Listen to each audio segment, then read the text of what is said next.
Mm. Hello, everyone. Sorry, had a drink there. Welcome to the Dance of Soul. I'm Natasha Venter. I'm a multi-life intuitive.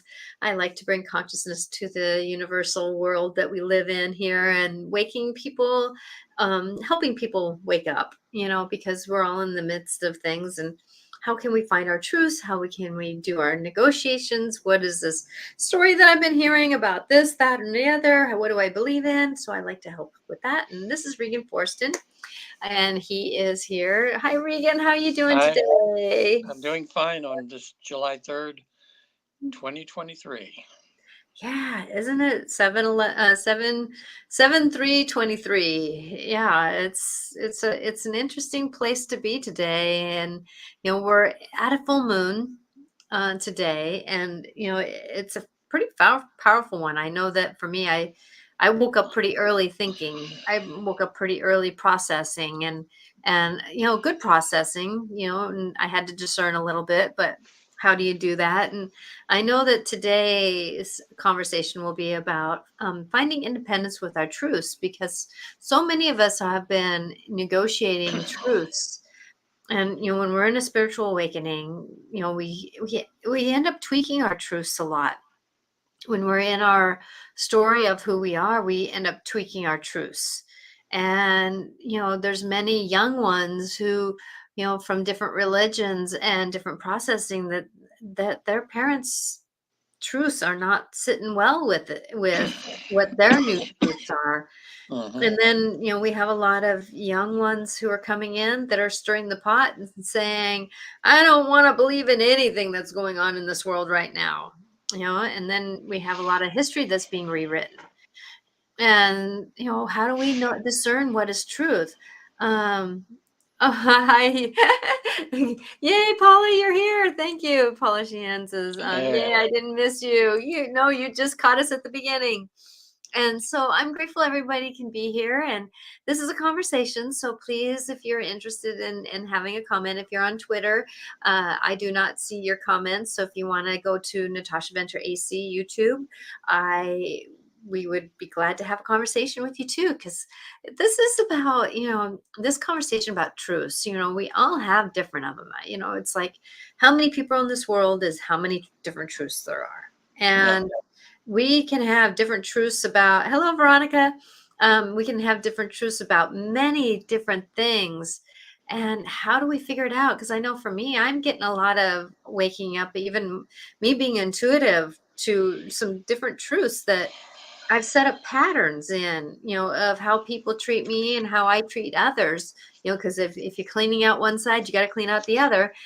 And it's been an interesting process to kind of listen to other people's understandings of how they perceive you, and how that wakes up a truth. And so with that, Hmm. that the independence of truth is just a way to think about how do you walk in this world, because it's an evolution, it's a journey. It's never a straight line. And how do we find a truth and have it movable at the same time? Yeah. That's a good question.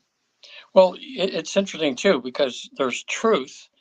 If you figure the big TRUTH, which is the ultimate truth, and then beneath it is millions of what other people consider to be truth, is the way I look at it, because Mhm, truth to each person is what you've deducted from all the information that you've received mhm, in your life, and what you've observed.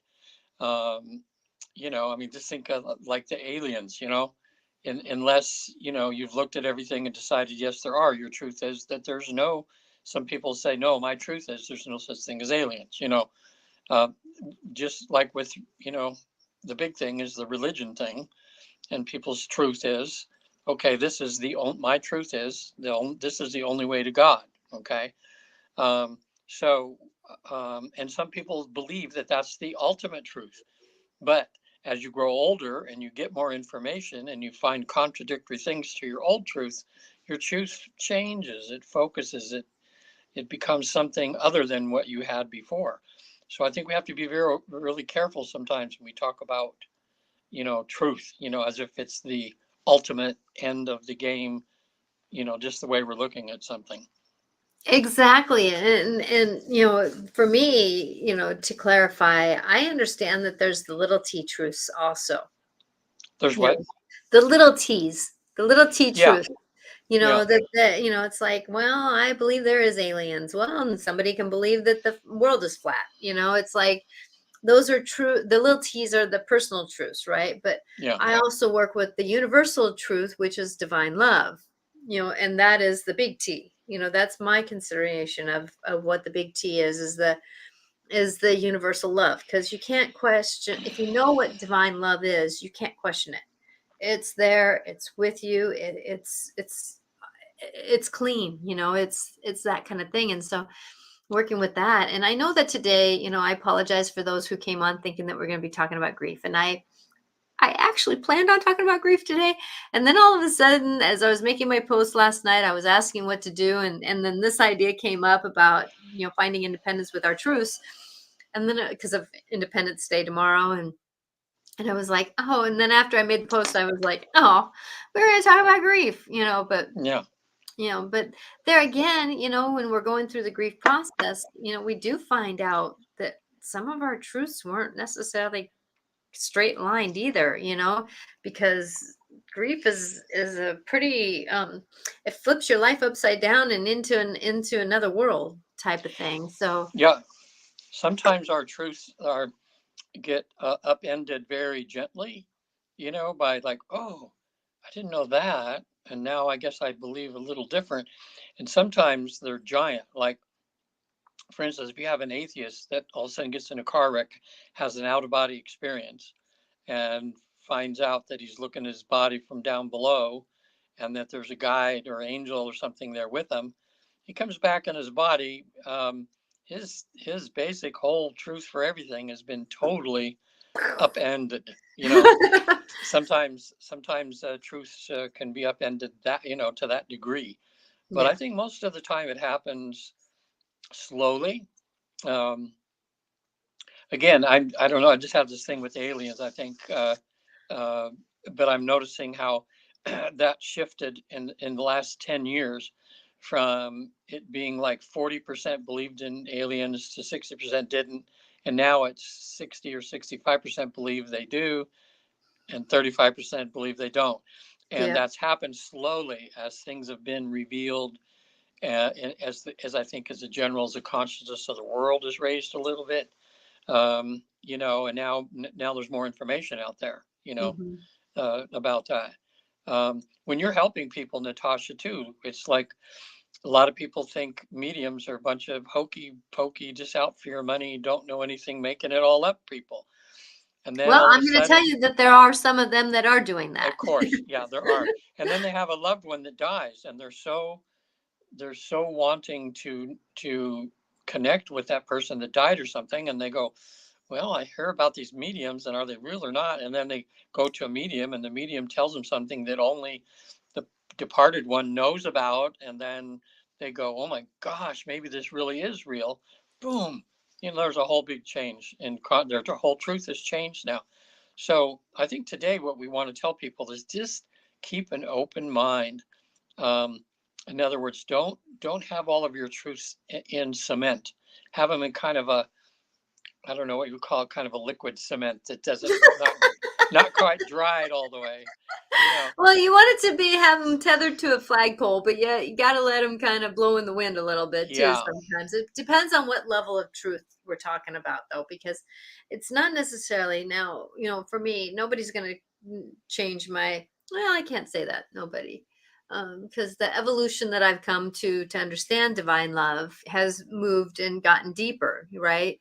yeah, But then at the same time, though, there's these other truths that are kind of like, and going forward, and what are somebody who's watching, what is some of the truths that you have had to resolve around, and are you still struggling with some of these truths? And remember yeah. that you don't have to give Well, yeah, details, but how can we help you if you're struggling with the truth, negotiate some of these things? Because I know for me that even like let's say You have a sibling that all of a sudden you thought they were one way, and all of a sudden they're all of a sudden you get a different perception of them because of family member passing away, or situations happen like that. And you take somebody off the pedestal, and that, oh my gosh, what a big bang. That how can we negotiate that story? And being in a belief system is not always easy, especially when you're talking about something that's been generational. These families that have been generational for Catholic for generations, and then you got someone who's and I don't want to speak bad about any religions, but Muslim or any of these scenarios that and so many of these religions and belief systems have so much attached to it, and it's an interesting place to negotiate these stories and figure out what is the old way that doesn't work anymore, and what can I do to create new in our lives. And hello, Meta, bonjour yourself. um, Bonjour. welcome. And so how and I know for us in Washington, or I mean in the United States here, we're creating new history. People that we thought was one way, or a history lesson that we've been doing. I've been watching like these YouTube channels that they're people who are watching about the way that slavery has been going on. Hmm. And then they're like, holy crap, it didn't start with us coming from Africa. Holy crap, I didn't know that it was same skin colored people who was putting us into slavery. Just like, a lot of the back before we had, the white man on this continent, there was the First Nation Native American tribes that one tribe would take and enslave another tribe, or in Europe, you get different people in Ireland and these different places that, they've been having slavery forever. And when you talk about truths, waking up what we've been taught in school, some states, they only wanted to keep certain colored people in certain scenarios, and so they only taught them certain things in school. They didn't Yeah. want them to expand. They wanted to keep them subdued and in anger and in frustration. So they didn't Yeah. necessarily teach them that slavery was part of the whole continent, even back to the caveman times. Yeah. And Well, hmm and so how do you deal with new truths that are coming in like that? It's a really bit weird process.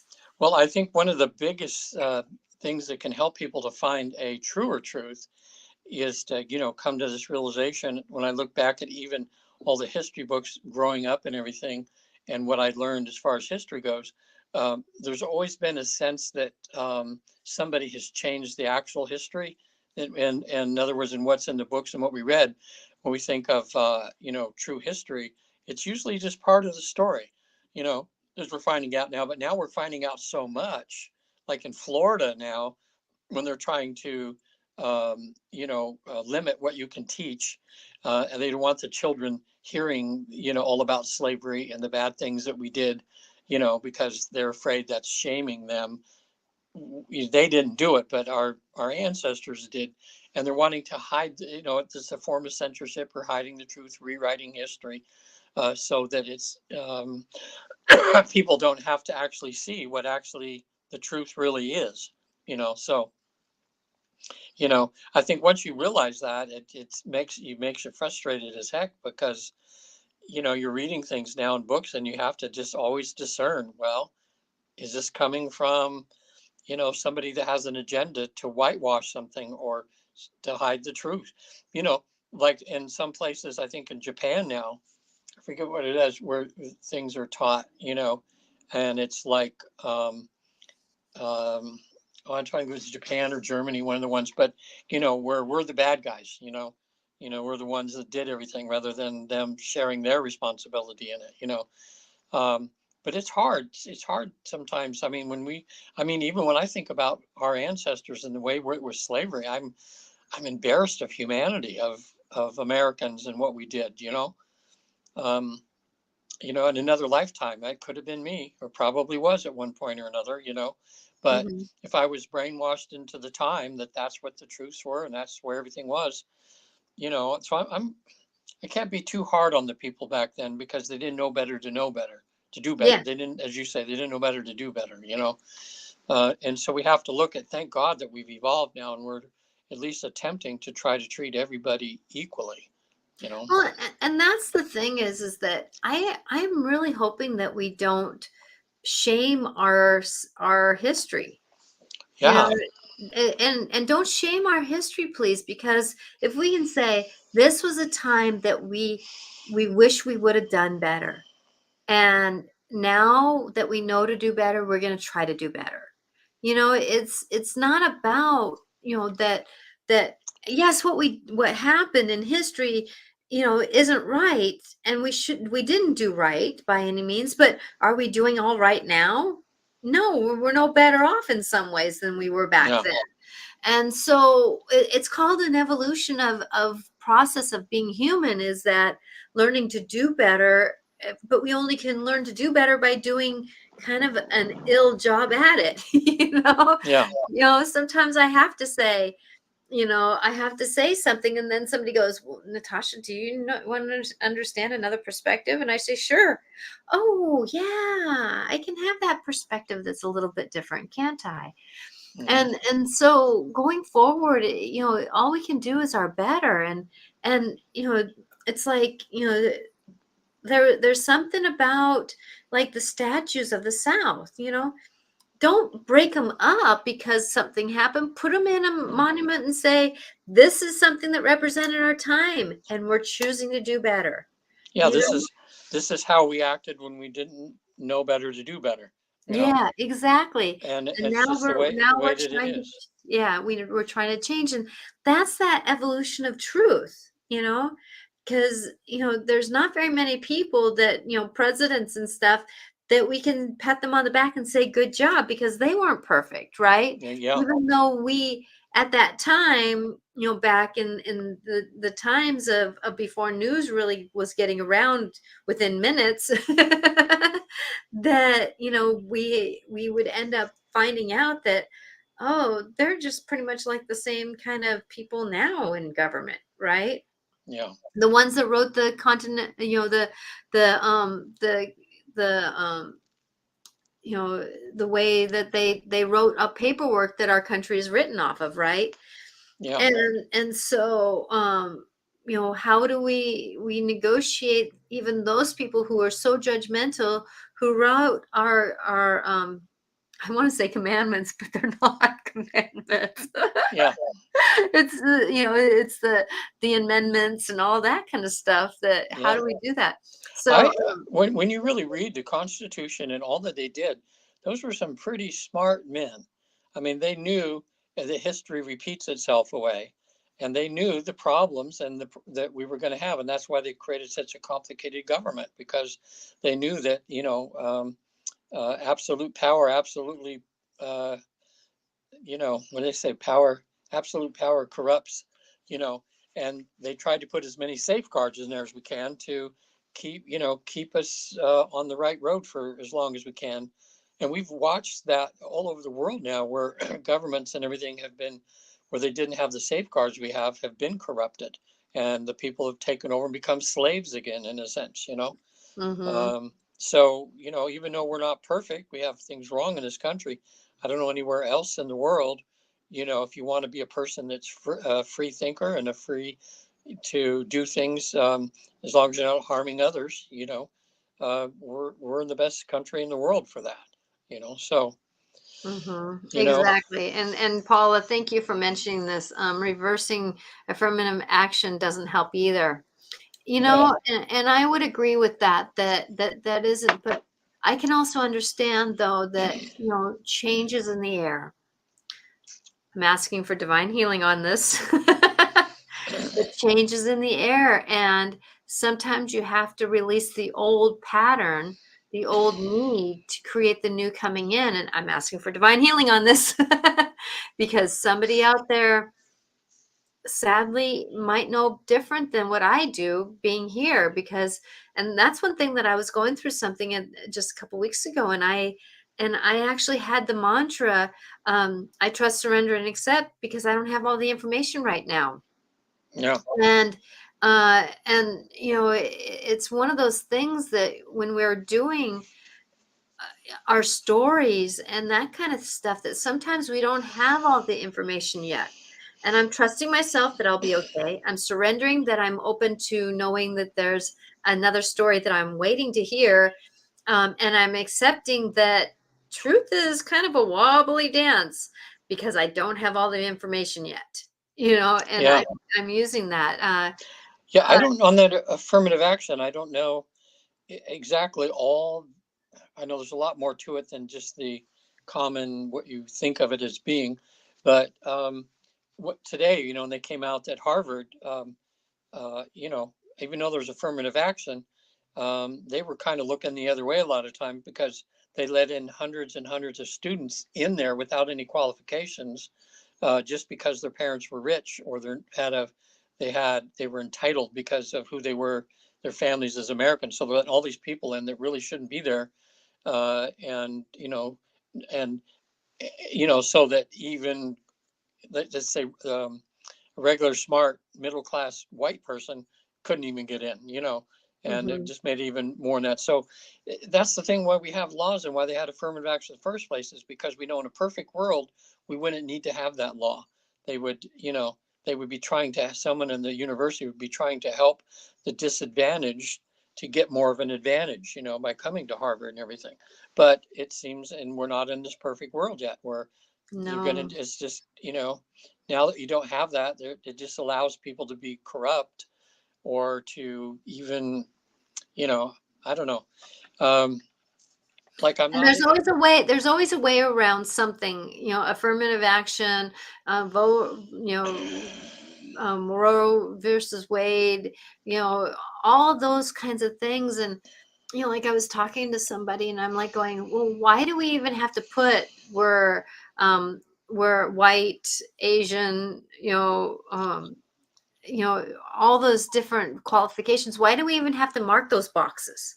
yeah, Why can't we just say, here I am, this is what I do, this is my story, and keep it in that way. It's like, have a percentage of people who, if they perceive to be, lower learning abilities, like me, dyslexic, I'm hmm smart as a whip, right? I know a lot of things, but when it comes to reading, I'm a little bit slower. So, we can put people, we need so many in a category, who have great potential, but yet they just have these scenarios about them, or yeah, you get a certain classification of people who really are high achievers.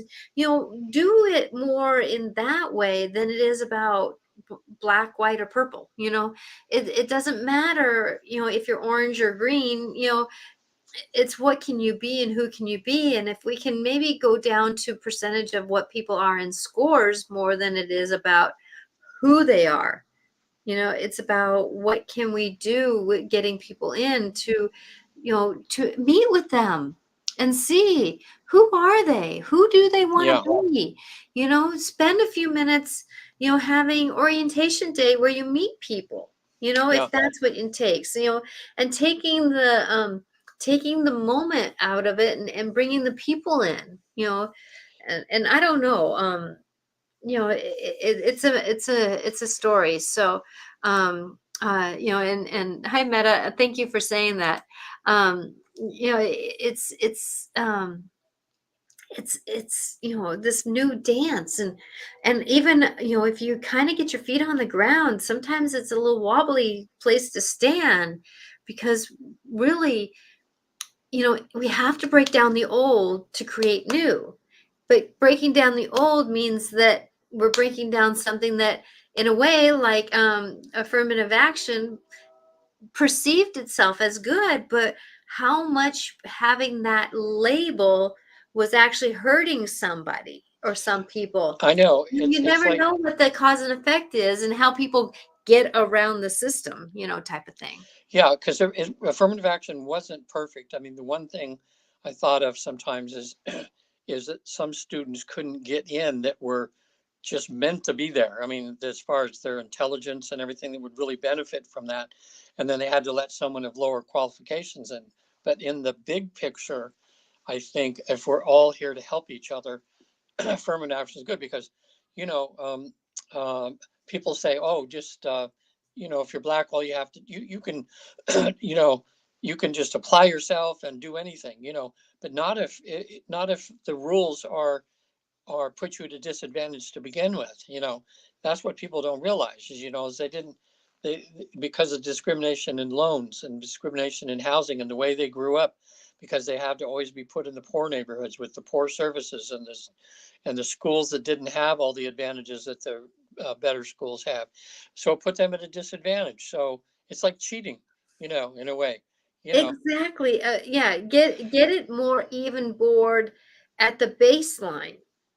Yeah. That it is about bringing these places that are down up, because I know for me, going back to some of those videos where people were like going, really, I didn't know about that. Well, they were living in a place where their school, and this is at their wording, I'm using their wording, and I'm paraphrasing here, so and don't quote me on any of this, but they were saying that in school I never learned that there was even another concept of how slavery happened, you Right. know Yeah. and they kind of labeled where they grew up, which was not in a it was in a very poor area, and poor energy, poor hopes and dreams, poor, because things weren't put into the system, they were um maneuvered. And so with that stretch and pull of truth is we have to find a way to get our head out of the sand and look up and say, "Oh, Yeah. oh, One thing was a big awakening for me in this truth thing. When I was in college, I was anthropology major, music major, anthropology major, because that's the only thing I was interested in when I was 19 years old. But I was surprised later on in life when we were having all these new archaeological discoveries and how much pushback there was from the traditional archaeological community at not accepting what the new findings were because it changed the paradigm, you know, and because I thought the whole purpose of archaeology was to uncover uncover the truth about things, of who we really were, where we came from, and everything. And then you find out that the archaeologist community, once they have, and they figure this is the way things were back then, this is how old humans are, this is whatever, and new truths come along, and they fight it like hell to keep that from being accepted because it messes with their mind that now they were wrong, that we're finding more stuff. I just, it's hard for me to get my head around that, but that's the way it was. There's a book called Hidden Archaeology, which is really great. And it's got a whole lot of things that you don't find in the regular archaeology book, things that don't um, gel, with this thing. mhm, Like, I remember, like, there was a big dig somewhere and they were a couple hundred feet underground, and they found like a human footprint in something that would geologically be way, way, way, way, way back, and how they kind of fought that, had to come up with all kinds of excuses that it couldn't have been, it couldn't have been that. But we're finding all kinds of new things now. So, but I think all of us are guilty a little bit of that sometimes. Anytime that someone wants to change our paradigm, we kind of fight it a bit, and mhm. seems to be a normal thing, but I think our higher selves have to override that as we go along. And you go, wow, that was kind of neat believing that when I was this age, but now I know this. Yeah, I kind of got to believe it. What was one of the biggest things for me that just changed the way that I look at things so much in this work that I do at the Newton Institute, where we get people in a deep state of trance and they spend a couple hours in the afterlife.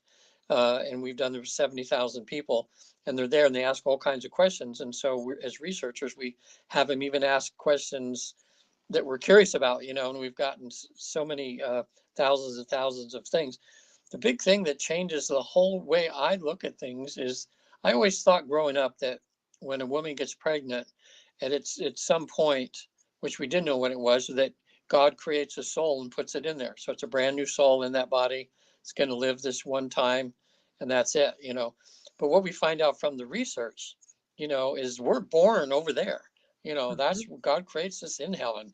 And then we're just down here. We're taking parts of our energy, parts of who we are over there, and embedding it in bodies and different things to have some sort of experience that makes us better on the other side, better souls and more aware.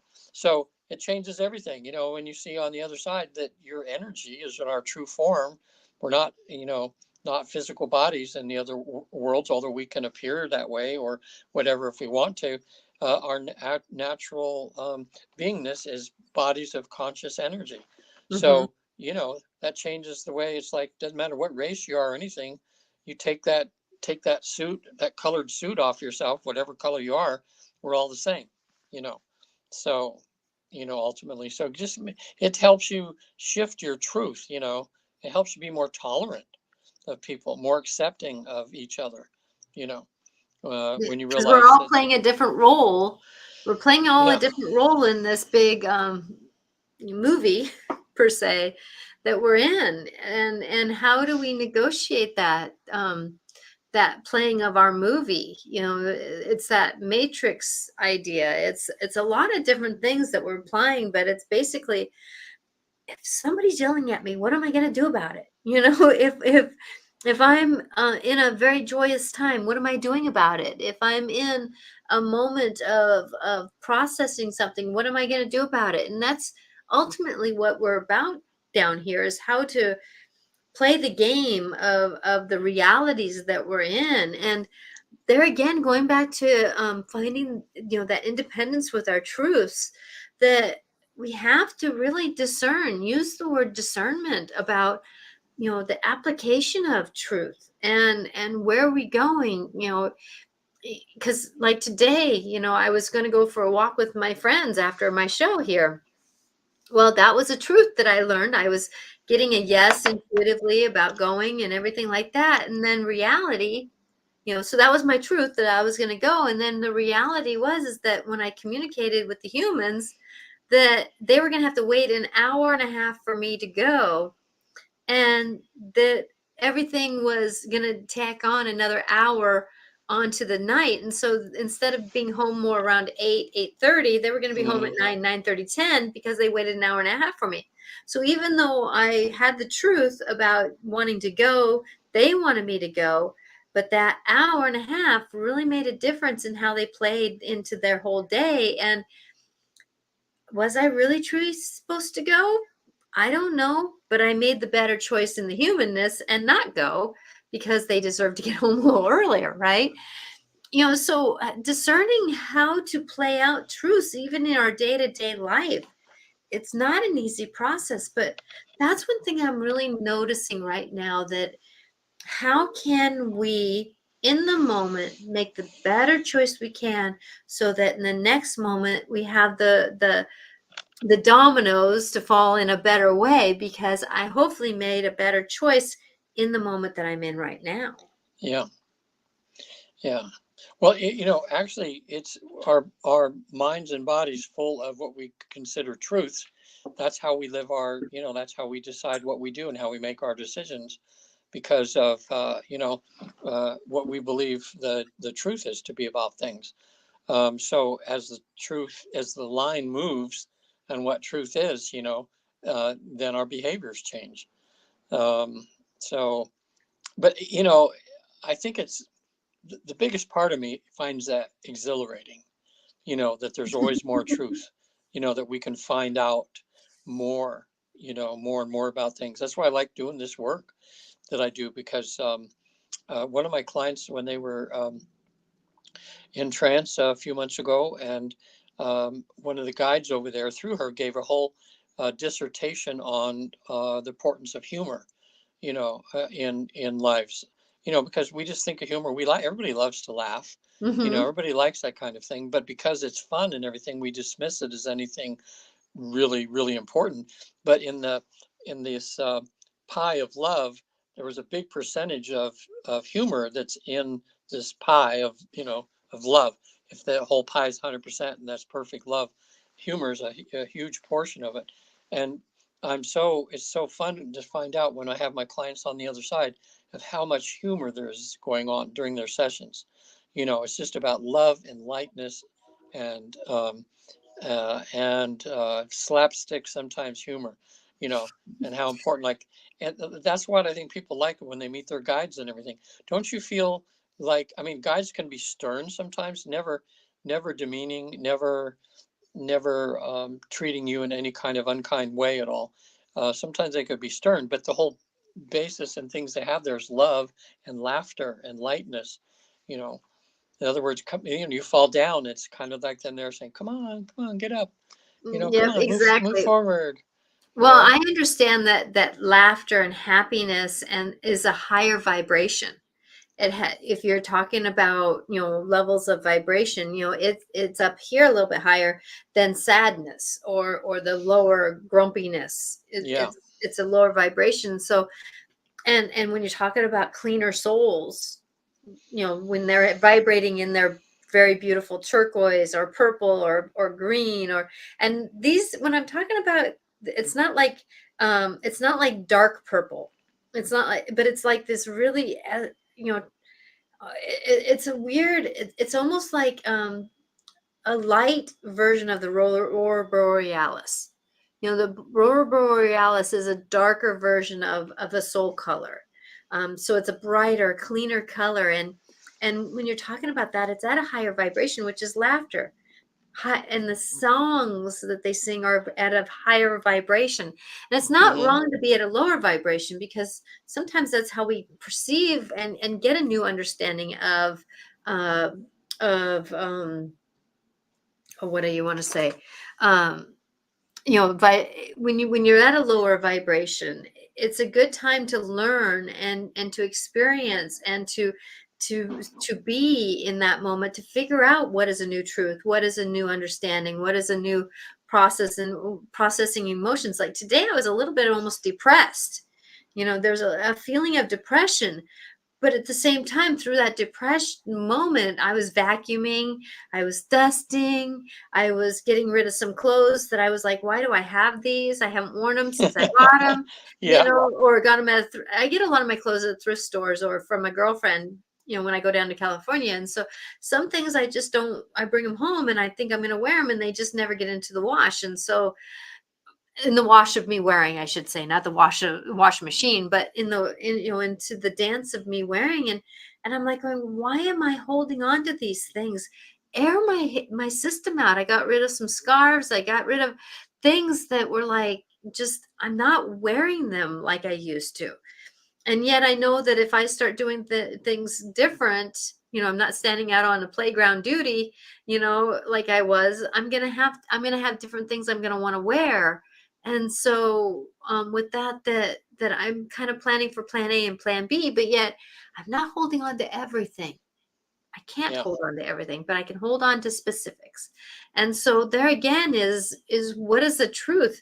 It's what are we doing at this minute? And finding that independence about saying it doesn't really matter what my truth is right now. I'm figuring out a new one, and that yeah, elusiveness. How can we find a new truth by keeping it um palatable? It's almost like dough of a bread that you're ready to you need to knead it a couple times, throw in a little bit more flour or a little bit more water. It depends on if it's dry or not, and then let it rise for a little bit, and then punch it back down, get some new understandings, and do what you need to do to get this bread nice and tasty. Because the way it starts out, you know water, flour, egg, whatever it is, that that's a new truth building. but you have to need new truth into it once in a while, right? Hmm. So, how did you let yourself, Regan, absorb the new truth? Like when you were figuring out about like the star beings, or even, the evolution of me Yeah. being on the show with you. Because you really didn't understand mediumship when we first started. No, I mean, I had, just like everybody, I had like an overview, and I believed in mediums, but I was pretty stereotypical in my belief, I mean, about what mediums did. Mm-hmm. And as I've known you now for years, and the help that you've given me is just seeing that, and I think that's because you're intuitive that way too, that you can help on the little things or the big things, because sometimes you think a medium's just as you're going to go in trance and you're going to talk to somebody from the other side.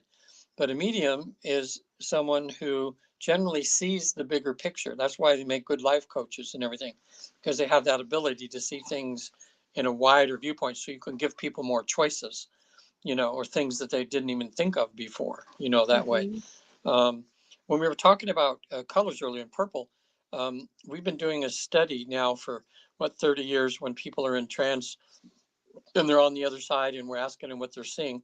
And generally speaking, purple seems to be to the souls that are pretty far advanced. In other words, when people get to go before council in my sessions, and I'll say, well, how are you seeing the council? And sometimes they'll say, oh, there's 6 different individuals there, and they're just looking at energies. Sometimes they look like half like a body and half energy, and sometimes all bodies, with robes and things like that. But I'll ask them, well, what colors are they emanating? And generally, the higher the elders, as we call them, or the really wise souls, there's a lot of purple in their auras, purples and blues, that sort of thing. Mm-hmm. And in the one of the things I do frequently with my clients on the other side is I have them look at themselves and describe themselves. And it's really cool. They'd love that when they go, oh, I'm this orange and red, and I'm this purple and this whatever that they're seeing. They're actually seeing themselves as their energetic body. Mm-hmm. And I always used to think, like, who wants to be just a ball of energy? I want something physical. I want body, like, kind of thing. But when you're in that state, it's glorious, Isn't and it? yeah, Yeah. it's kind of like if you're meditating, you just have your eyes closed and you're in a totally dark room. And so your body's invisible in a way because it's totally black, and you have this awareness or consciousness. You feel totally real and totally everything is great. Well, that's kind of how it is over there, you feel that way. Mm-hmm. So um, I'm just used to now. Like, it's been great knowing you, because you've opened me up. Well, actually, you've opened me up to things like the elementals. You know, which I always used to think. It's funny. I always used to kind of believe in them because like the leprechauns and the gnomes and you know um, the elves and all that kind of Mm-hmm. stuff. And I always kind of believed in it, but part of me, because of programming, still, truth was growing up that's fairy tales, Mm-hmm. that fairy tales are not real. And you realize eventually, that there's like the elves and stuff, they're here in the physical, but this physical realm has different vibrations in this physical realm.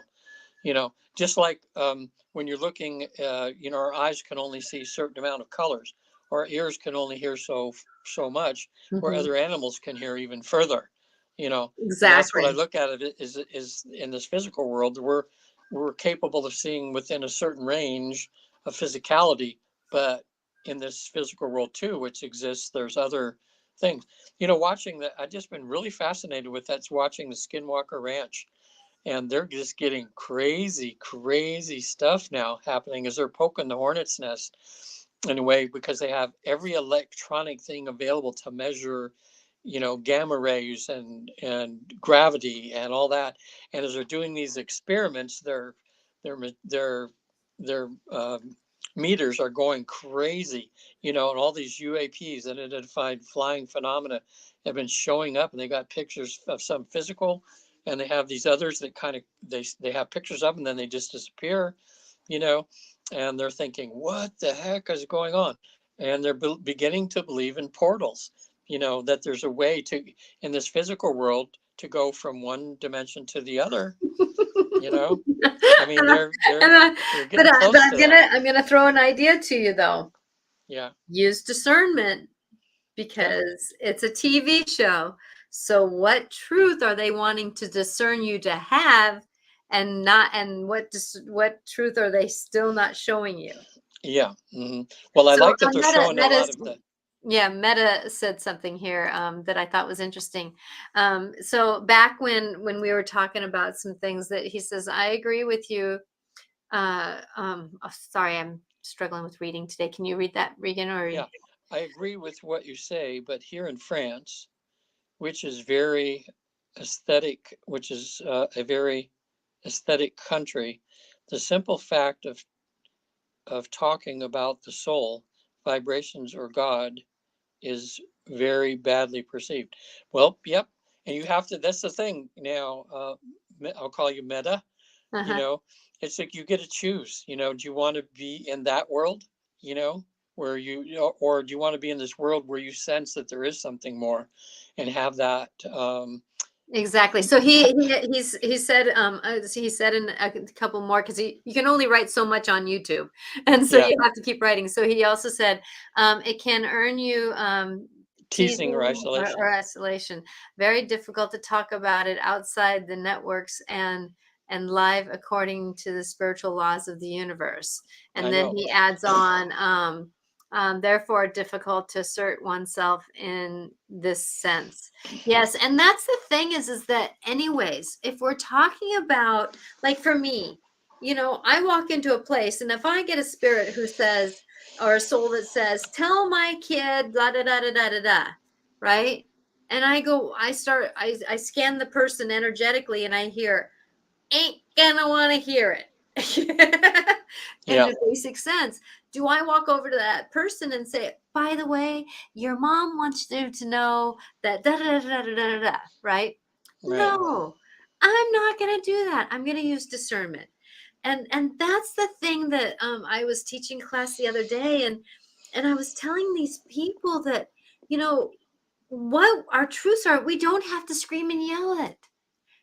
We can keep it right here in our own knowing. You know, my truth, I don't tell everybody my truth, because some people would think I'm pretty weird. Yeah, But yet at the same time, because I believe in the matrix system, but I also understand being here in the moment as I'm doing a show with you, doing the show. If we're in yeah, a movie, if I'm playing out a movie, what am I doing? I'm basically standing here, sitting here talking and doing the show to help others awaken to their yeah. their knowings. And so with that, find your tribe, though. I know that there's other people in your country Oh, that yeah, are thinking the same way. Now, do yeah, you have to scream and yell it? No, whispers many times. Like my husband always said, honey, you showed me how to, you taught me a lot. And I said, you don't even like hearing anything. No, but you showed me.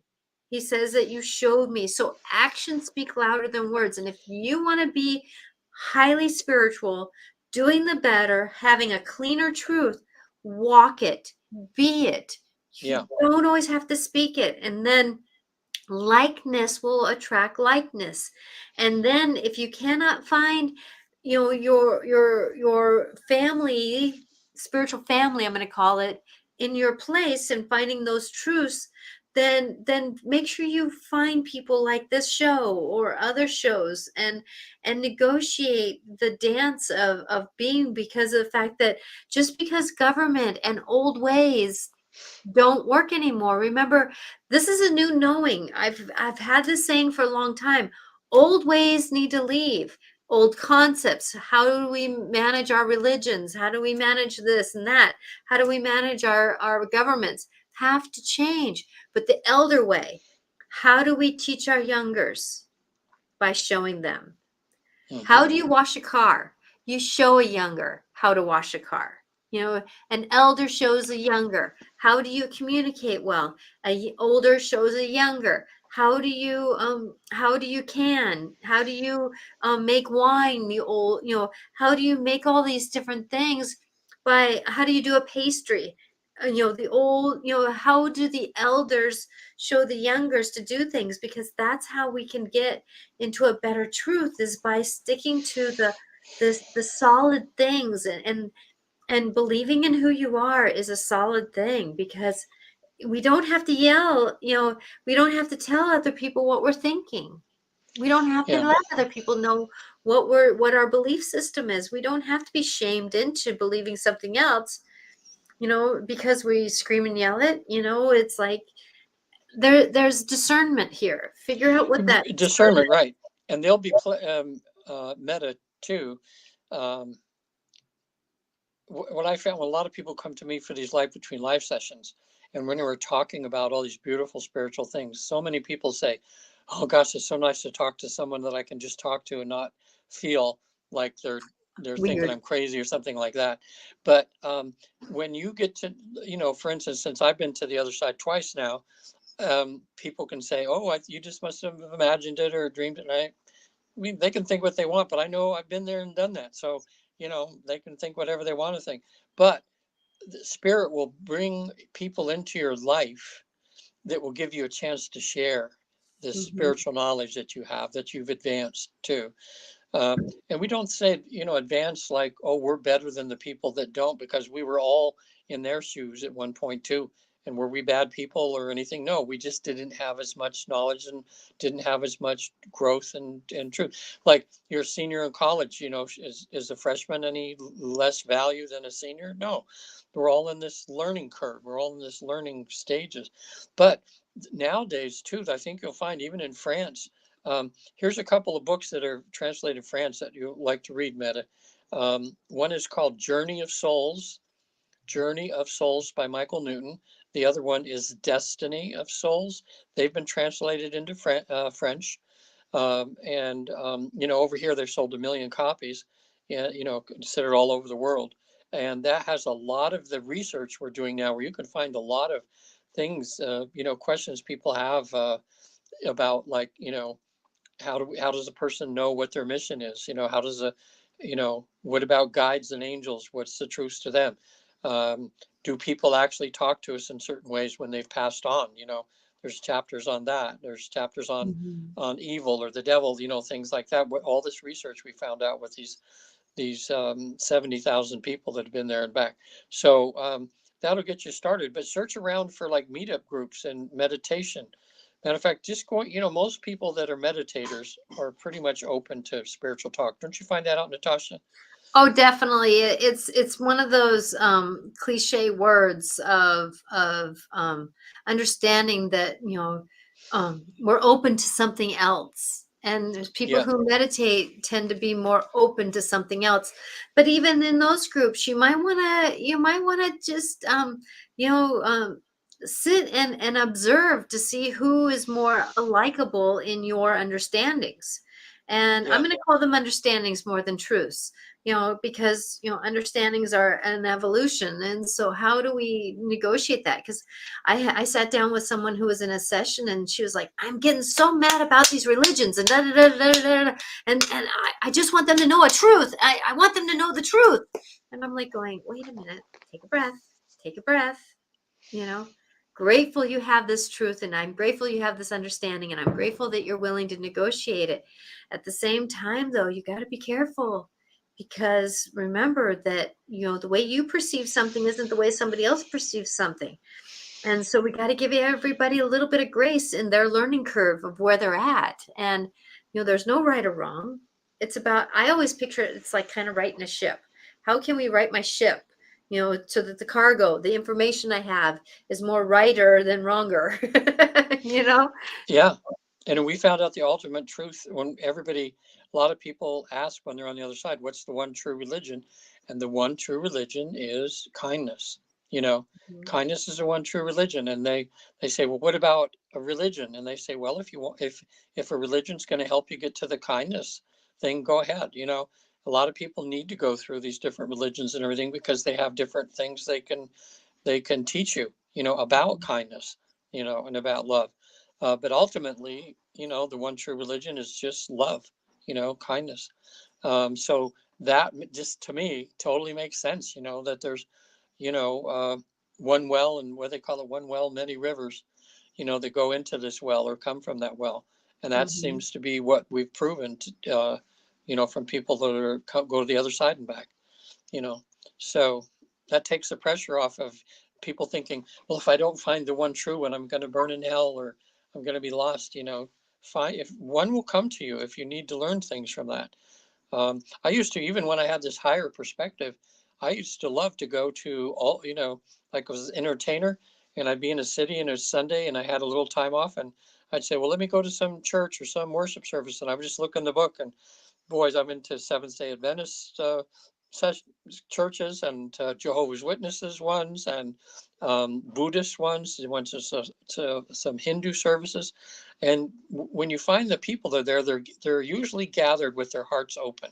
So you're Hmm. going to love the people that are there because they're souls that are for that moment when they're all together, they're feeling their spiritualness, and so it's very uplifting.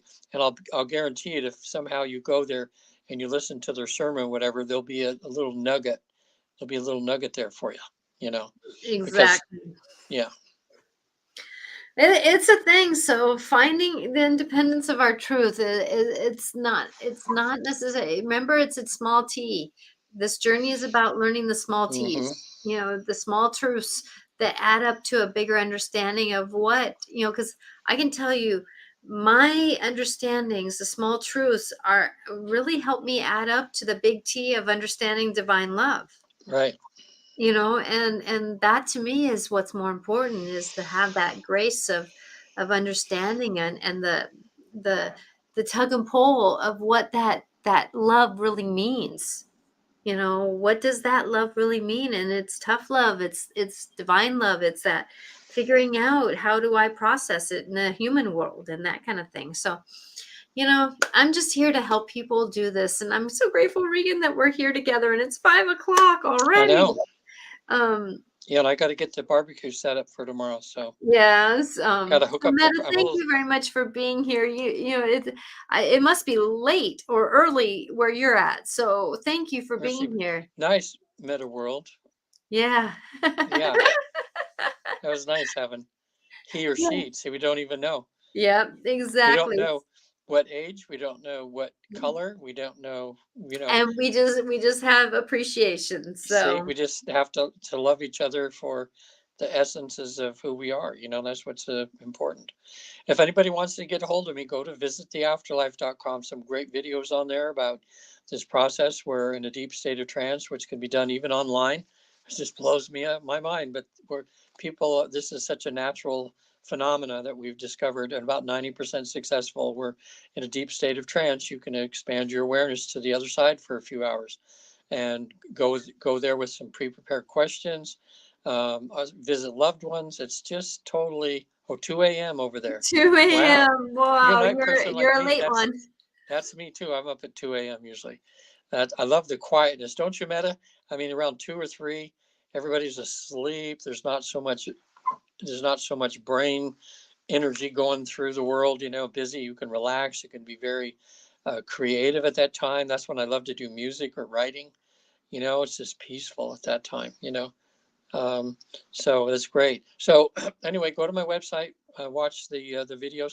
I do regular hypnotherapy too. I've had some clients come to me wanting to go to the afterlife for a couple hours. We don't end up going there because as they're sharing their life with me, they have so many traumas from this lifetime that they've not dealt with, and those traumas are just really pulling them down to Mhm. stunting their spiritual. Well, I shouldn't say stunting the growth because a lot of times the difficulties they're going through are once they get through them will have helped them in their spiritual growth, But it's kind of finding thing. it's finding out how to get out of that story. Right, We can get right. stuck in the story, which brings us down. It's kind of like I always picture a mountain. You I can go like the way you down said that. down the hill, or you can go up the hill. And I find if I can get out of the story and move up in my evolution, then I can do better. And Yeah, so many of us, we've had the trauma that it's hard to get going upward. it is. You just gave me Natasha, when you said that. I love that way of saying of is what people that have traumas and everything have to learn to get out of that story that they keep replaying. Mhm. And if you think of it, we do have the ability because I've watched that in regular therapy where people have been going down the road a certain way And then in therapy, they realize that there's more ways of looking at their situation rather than the one they're looking at. And then as they decide to look at it differently, their problems change and grow and they get through it. So it's like we are capable, each of us is capable for writing the next chapter in our Mm-hmm. life story. Like, yeah, so what? There's a tragedy right here. Does that mean that the story's going to end here? No. It's the fact that we have this ability, but we have to want to do it. And once you want to do it and you start writing your new story by looking at things differently, changing the way you do things, you can have a happy ending, you know. Exactly, Mhm. exactly. So, he said, I just have to be a teller. I've always been a storyteller, not a teller. Yeah. That was actually perfect. Yeah. A Well, storyteller keep has up to the not good always. work. A storyteller doesn't always tell the stories. I know. I've been Well, watching on